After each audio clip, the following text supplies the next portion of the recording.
water. What's up? What's up? Oh, let me see. What's up? What's up? What's up? How's it going? Good. Oh, Back in geez. the recovery room? I'm in the recovery lounge. Nice. I'd set it up, but I don't want to mess it up. Yeah, he's got a nice setup back there. So, Yeah. the first thing I've got for you is the most important question. How you doing today? Can't complain. Living the dream, right? How are you? I'm good. Yeah, just been gone for a week. Where Didn't are train you? all. Yeah. I'm I in was my gonna house say you haven't now. been here. Yeah, no, Okay. Okay. I Okay. was up at a upstate with my girlfriend. So Okay. That's legit. That's a good time, right? yeah, it was a lot of fun. I got to train Atlas stones just by lifting her. So you know that close enough. There you go. Yeah. So let's get more into your background. So where are you from and how old are you? So I am 25. I'm from Eastchester. So my first gym is in Scarsdale. Thank God it's right down the street. Background, I played 4 years of Division One lacrosse. I got drafted to play pro and then decided to, put all my eggs in one basket with this. And I think I made the right decision with that. So I guess for anyone who doesn't know, you're the owner of Iron Vault, probably the best Mm-hmm. powerlifting gym Pro- in at least New York. You know, we can add Maybe the world, superlatives. hopefully soon. Yeah. Yeah. So I guess yeah, you're 25 now. How'd you get into owning a gym in your early 20s? I know some people spend decades saving up for that and working into it. So so really like when I do these types of things, I kind of explain to people that uh, I when I chose to I went to Loyola University in Maryland, and I tell people when I chose to go to that school, I had zero idea what I wanted to do in life. And most people have like some sort of idea, like they want to go to economics, they want to do some sort of business, they want to do something. I had zero idea. I kind of did it where I picked the best school possible for lacrosse instead of picking it for school. And Loyola is a great school. Um, I know I had a lot of friends that are business majors, and it's a great school. But I just really didn't have that itch for business. So I majored in communications, specialized in like digital media marketing. I almost minored in graphic design. I missed it by one class. So I always wanted to do something like creative. Um, and playing lacrosse, you're always in the weight room.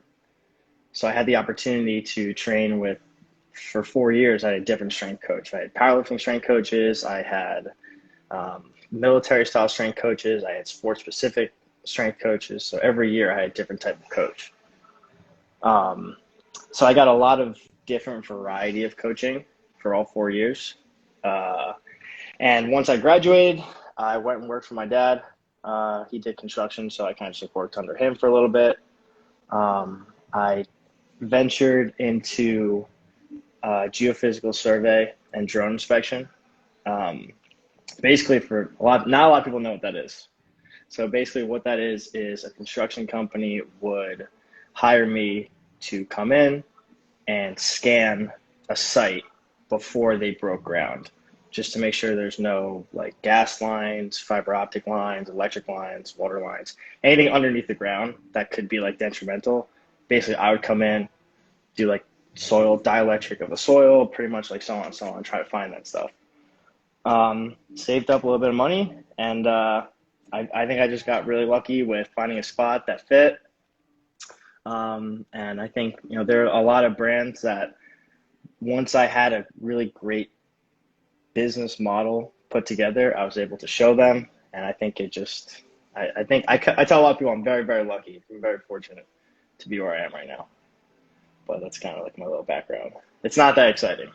I didn't like hit the lotto, or I didn't get hit by a car and make millions. Like Well, I mean, you had a pretty fast turnaround for that because I think Iron Vault, at least the Scarsdale location, opened in 2019, right? August or so. Not, Yeah, so it was actually end of July we opened this place. I don't even, I tell people, I don't even think we really opened. I kind of just woke up one day. I actually tell people the night before I decided to open, I actually had one of our current members who's still with us come in for a day pass.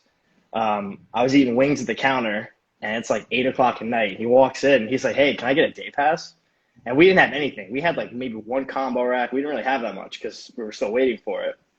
And I'm like, okay, like buy a day pass.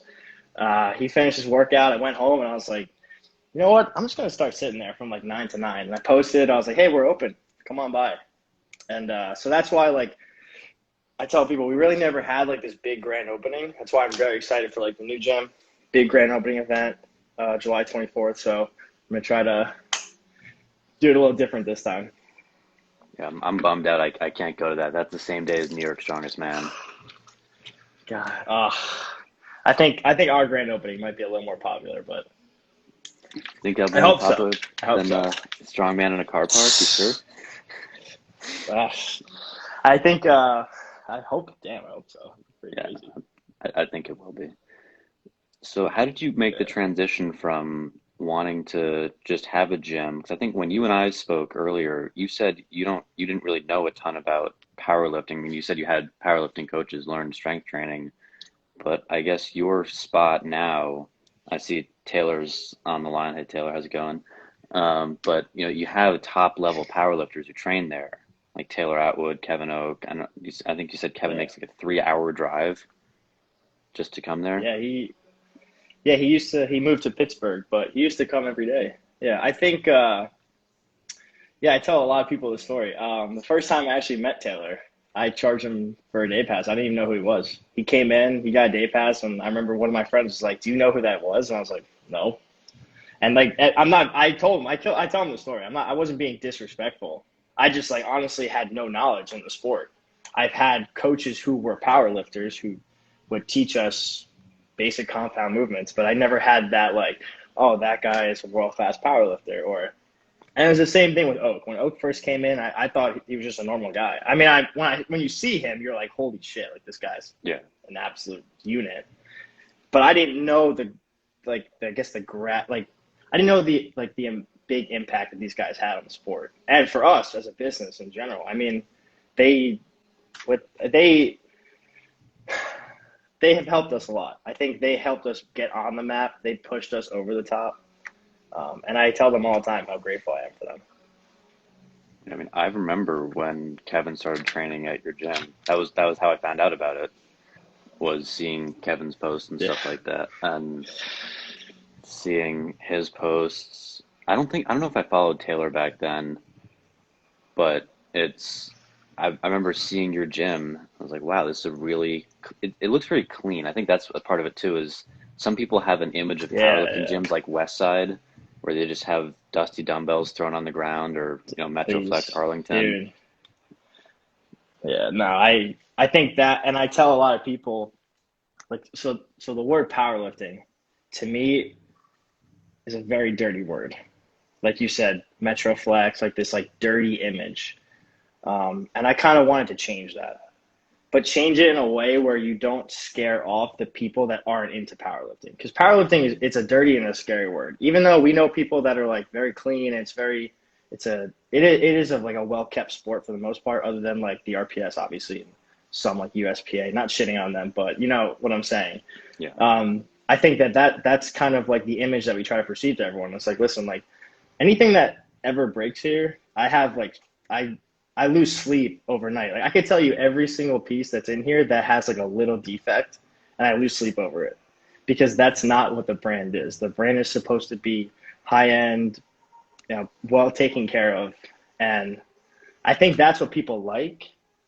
I think people want if they want to come somewhere and train, they want to be taken care of. They want to have the best of the best. They want to have nice new things. And how do you keep track of that stuff? Is you have to be on top of it. Yeah, I mean, I see in some powerlifters posts, like the calibrated plates, for example. I don't get how Oh people yeah. just let them get dusty. and not even dusty, but just No, cracked and no, dude. So our plates are a year and a half old now, 2 years old, yeah. and I actually got a lot of heat for this.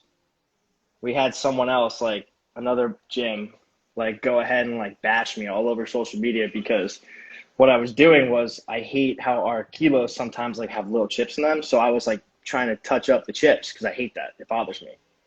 And I had people like putting me on blast saying like, oh, he buys used stuff and paints it, blah, blah, blah, blah, blah.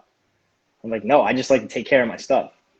So yeah, the kilos, that's another thing. Like you see a lot of these gyms that are powerlifting gyms, they go out and buy used kilos and they leave them destroyed and people say it adds like character. Yeah, like listen, what I've learned in this business is dirty, gross, and like dungy only gets more dirty, gross, and dungy. You can only refurbish that stuff so much. The more money you spent trying to fix that stuff, the money you could have spent to buy something nice for your members. I think that's where like a lot of gyms like lose their value is they think that they can like, oh, let me buy this piece, I'll repaint it, I'll refurbish it. Yeah, but like you're refurbishing it's just gonna get more destroyed. And do you think we're so I guess the difference between something like your gym and say take Dorian Yates in the 90s Mhm. where he would go to a basement, lock the doors, no cameras, no nothing, throw on a heavy sweatshirt when you walked out so you couldn't Just see what was go, going yeah. on. How do you find this modern era where, like, I think I've mentioned this to you, where your gym has very good lighting for people who make Yeah, TikToks and yeah, post yeah, physique pictures and stuff, yeah. and those kind of pictures. Where do you think that's where sort of the evolution of not just powerlifting or bodybuilding, but Yeah, I yeah. guess the No, I know what you're fitness saying. community?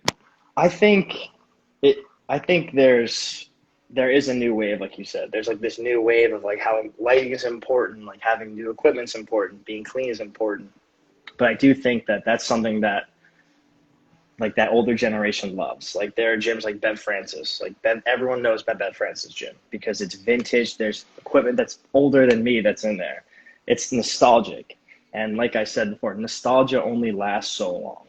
Like it's I love like it has history. I get the history. I get everything behind it, but at the same time, you gotta learn to improve, and that's where I'm trying to do now with this company is I'm trying to set the standard that new everything's clean, the good lighting. If you are on TikTok, you're on social media, come here. Like there's so many people that reach out to us and say the same thing, like you just said, the lighting, this and that placement. Like that's something that we took pride in. Like everything here is strategically placed in the right spot for lighting, or there's branding everywhere. Like I said, I majored in marketing, so I know that every angle of the gym within 10 feet, there's an icon somewhere. You can't hide it.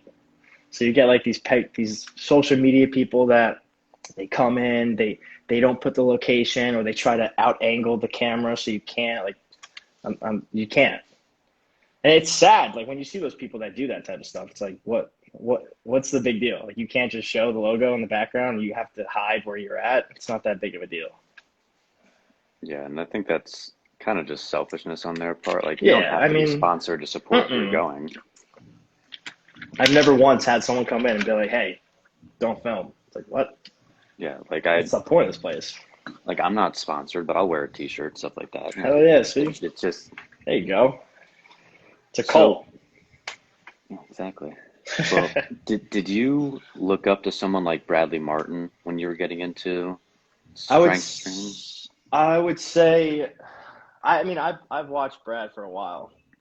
The problem is I think he's just on like an astronomical. There are people that are on like astronomical levels when you talk about that stuff. Like for me to like when people tell me that stuff, like we've had people that go to all these gyms, and I say or have been to these other companies, and it feels pretty crazy and surreal to say that like we're not on. I don't think we're on that level at all. I mean, from your perspective, you might think we are.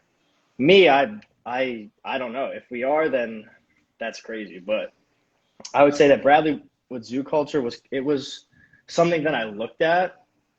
Obviously, like zoo culture is what it is today. I mean, but I'd say that he was probably one person that I did look to indirectly for guidance. Not like on his Instagram being like, oh, we're gonna get that and this and that and this. Like, no, I've never in my life ever done that. I don't really have anyone I look up to like that, if that's what you're asking.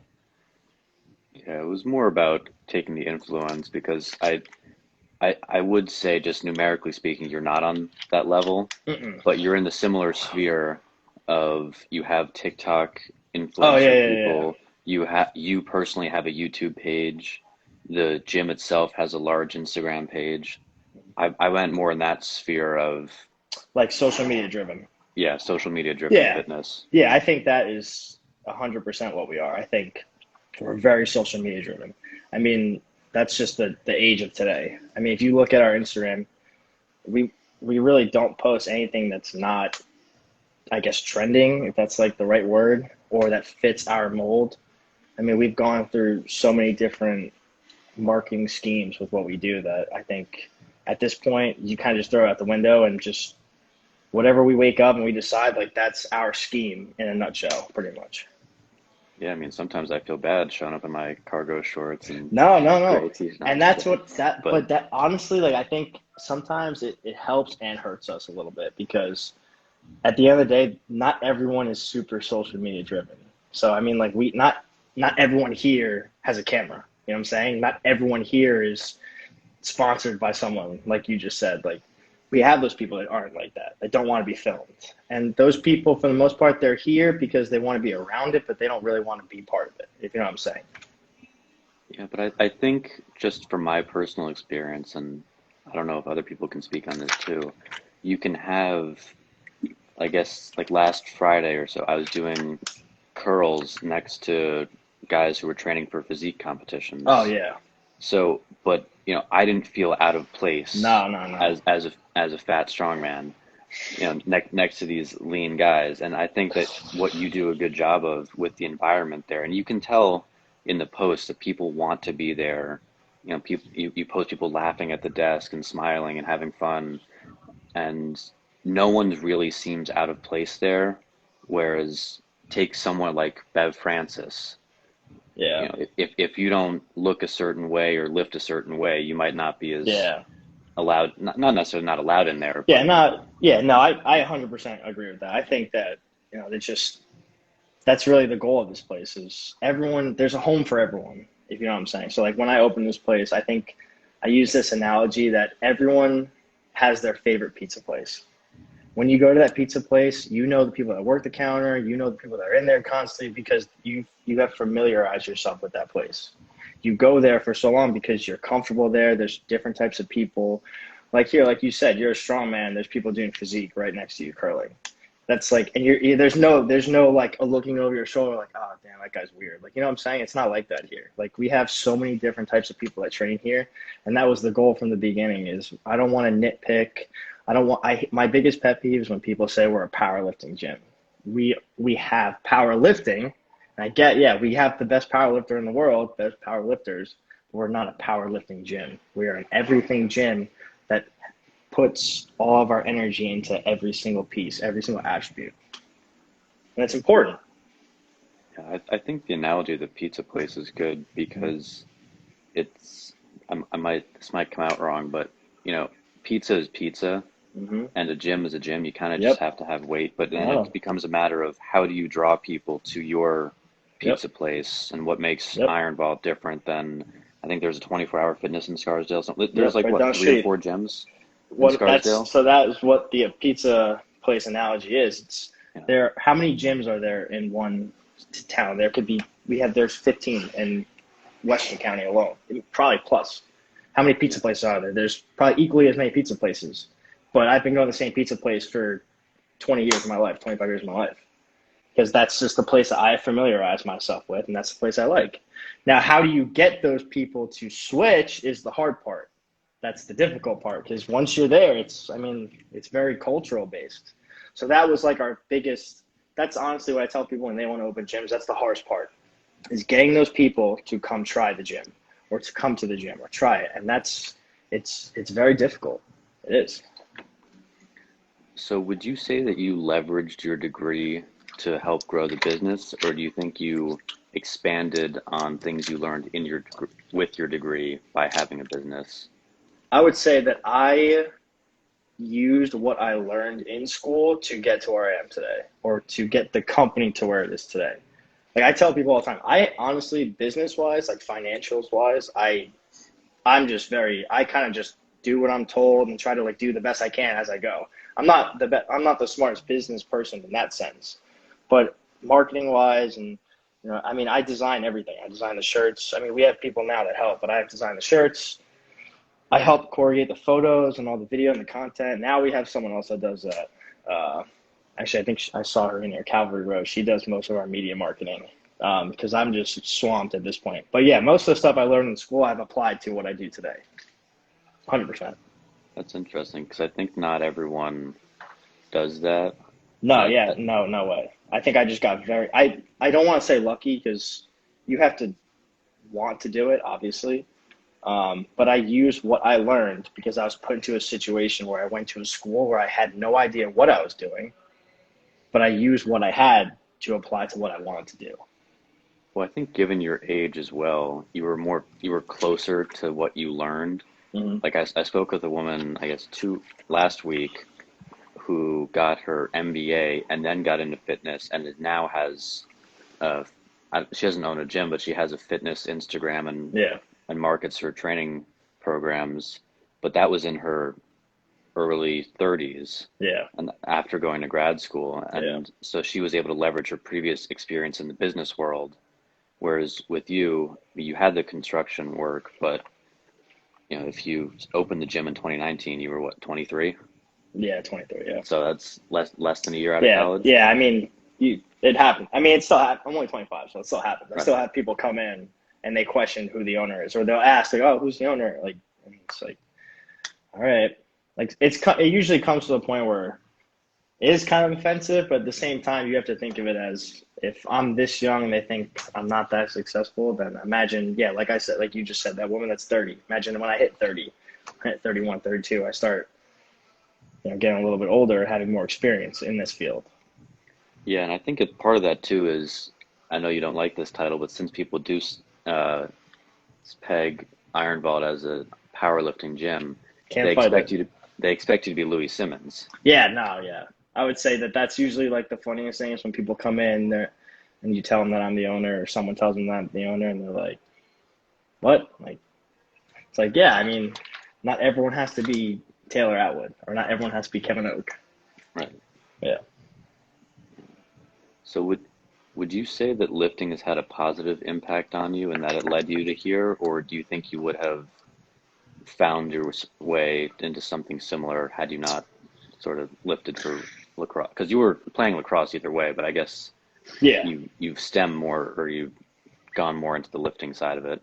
Yeah. I would say that I don't know. Honestly, I don't know what I would be doing if I wasn't doing this. I think I would be doing something similar. I think I would have started a brand in general. I would have done something, printing T-shirts. I would have done something like that because that's what I wanted to do originally. I wanted to have something that was mine, like a brand like that of mine. But I think lifting wise, I mean, I tell everyone my freshman year of college, I was 160 pounds.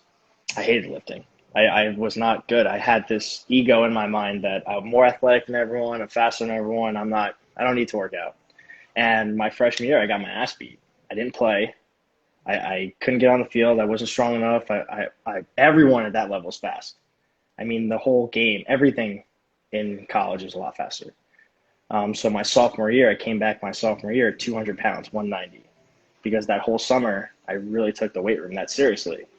And I think from my freshman year to my sophomore year taught me like, hey, like I really enjoy working out for training for athletics. Each year, like I said, I had a different style of coaching for for the weight room. So I got a good feel for different types of things. And then, like I said, once I graduated, it was kind of like, wow, I have no responsibilities, but I want to continue what I'm doing because I want to see where I can take this. And then that's where, you know what, this would be really cool if I had my own gym. All right, let me try to like get a little bit more money and try to save and invest and try to see what happens. But yeah, I mean, like I said, I didn't really have a plan from the beginning. I think I just evolved as I got older. I think it is fair to say that you are lucky in that regard, where you have one how many square feet is the Scarsdale location? This first gym when I opened it was like 4,000 square feet. For yeah, when you joined with the new side. The Right. old side was, and the thing was though, it's perception. So the first gym was only 4,000 square feet. A lot of people would come here and they're like, damn, I thought this place was a lot bigger. Then they come in, they're like, holy shit, this place actually has a lot of stuff. And the last year or so, we've expanded, so now it's about 10,000 square feet. So it's over double in size. So yeah, I think we Um, just got really lucky. how big is the Norwalk location? That one's about 8,000, 80 something, 8,500. It's bigger. It feels bigger. It's got 20-foot ceilings. I mean, it's got a bay door for the garage door to load stuff in, open it up. But I'd say this You get one's still some, bigger. you can get some sandbag throwing in there. You could. Might have to kick those people outside on the street. Yeah, kick the strongman ass here. So, what I know you're opening up Norwalk, unfortunately, on the day of New York Strongest Man, but Yeah. what do you have planned beyond those two? Do you have plans for more locations? Do you want to expand these two? I Yeah, assume you want yeah. to bring up the apparel brand, Yeah, I maybe mean, build into I that. would say that, I mean, everyone asks, I think we do a really good job of like keeping people on their feet or like on the edge about like what our plans are actually. And when we put up like those poll questions of like, oh, where should the next Iron Vault be? We get like crazy places like Wyoming, like yeah, see Atlanta, like all these different places. And that's the goal, 100%. Is I want to bring an Iron Vault to as many places, as many cities as possible, like destination cities. So, like I said, when I first opened this place, my plan was I want to make Iron Vault itself, the brand, like a destination facility. Like I want people from all over the country to come. So I got to find places that people want to vacation to. Like, like I would like Florida. I've looked at places in Florida. I've looked at places in Nashville. I've looked at places in Vegas. I've looked at places in Dallas. So that's like my long-term plan. Um, and I think honestly, people really shouldn't be surprised, or they shouldn't not take me serious because I've already had two gyms and it's only been 2 years. So if you think that I'm young and you think that like I can't do it, like you're just doubting the wrong person at that point. And clearly, you've proven that you can run one and build another. Yeah, and I'm not trying to prove people wrong. I don't think that's the right way. I just think that it's more of like I'm trying to prove myself right and bet on myself rather than trying to prove people wrong. If you try to prove people wrong in that sense, it's you're just like thinking about it the whole wrong way.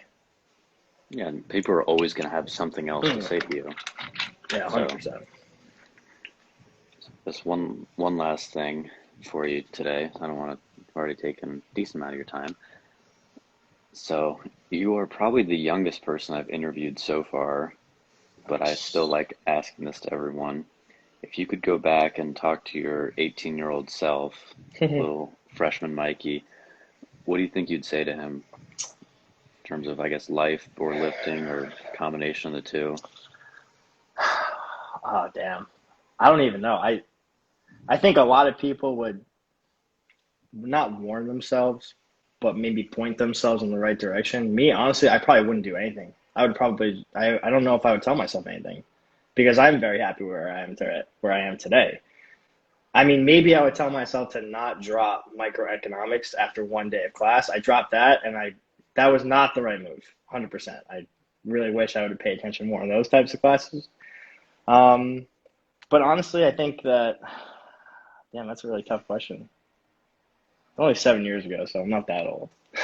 Yeah, But I don't know. I don't think I'd tell myself anything. I think I'm very happy with where I am today. If I were to tell myself anything, it would just say keep going and really kind of like block it all out and just keep focusing on the next day and the next day and the next day and don't worry about the past because listen, all that stuff that happens in the past, I don't even remember any of that stuff. Any of those bad days I had in college, I don't remember any of them.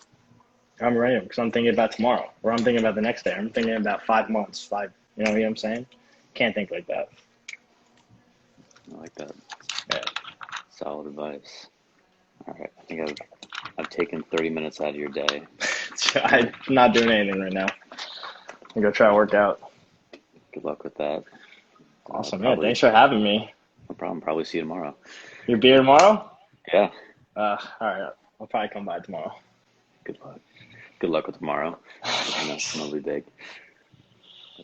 Yeah. Thank you. Awesome. All right, man. See you later. Thanks. So,